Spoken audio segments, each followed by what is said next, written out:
Voici l'une des rares vidéos de cette réalité. Les camps de rééducation pour Ouïghours en Chine. Des centaines d'hommes menottés, crânes rasés, les yeux bandés, juste avant leur transfert en train vers des camps de détention. Plus d'1 million de personnes y seraient actuellement détenues. Le plus grand internement de masse au monde. Aujourd'hui en Chine, 10% des Ouïghours seraient détenus. Des hommes et des femmes de toutes les classes sociales.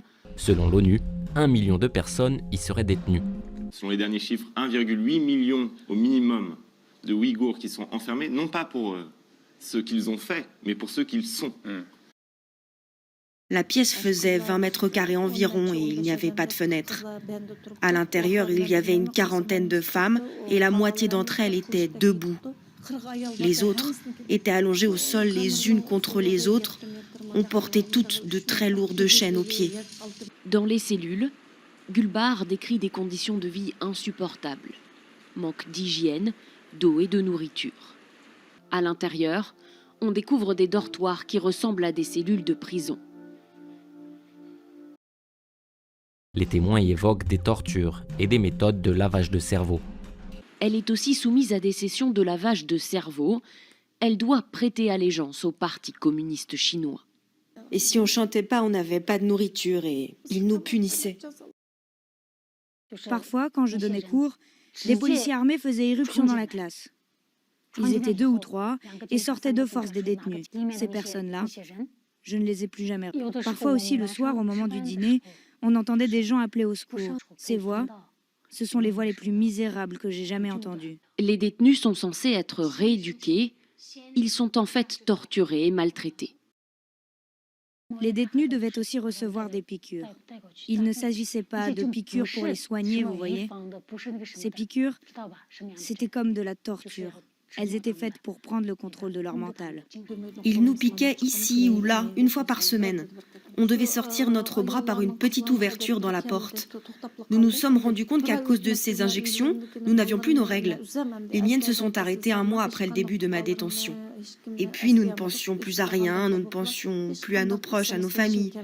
Je ne savais plus où j'étais née. J'avais l'impression d'avoir toujours vécu là. On ne sentait plus ni le froid ni la faim. C'était comme si nous étions des morceaux de viande posés là. Les Ouïghours, une ethnie musulmane et turcophone, présente dans la province du Xinjiang. Et on leur demande de renoncer à ce qu'ils sont, c'est-à-dire à leur religion, à leur identité, à leur langue, et alors peut-être pourront-ils survivre. Et tu sais pourquoi ton père est là-bas? Je ne sais pas trop. Dès que je me souviens d'un nom, je l'écris. Alia, enfermée car elle a voyagé en Turquie. Anissam, elle, c'était parce qu'elle avait une photo d'une fille en train de prier dans son téléphone. Marfret, arrêtée parce qu'elle portait un foulard. Confiscated the passports of most Uyghurs, and some parts of the region have forbidden parents from giving their newborns Muslim names. En pleine rue, nous sommes empêchés de filmer. Un barrage de police nous empêche d'aller plus loin. Les 11 millions de Ouïghours qui peuplent le Xinjiang vivent désormais dans une immense prison à ciel ouvert. De menaces par le gouvernement chinois.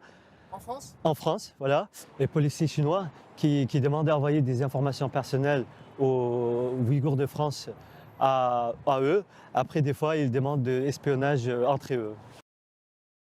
Qui est terroriste en Chine? C'est les Ouïghours qui sont dans des camps ou c'est ceux qui les mettent dans des camps? Parce que c'est quoi le terrorisme? Le terrorisme, c'est par des actions d'extrême violence, terroriser l'ensemble d'une population. Eh bien, aujourd'hui, la politique du gouvernement chinois au Xinjiang, elle est terroriste. الذين أخرجوا من ديارهم بغير حق إلا أن يقولوا ربنا الله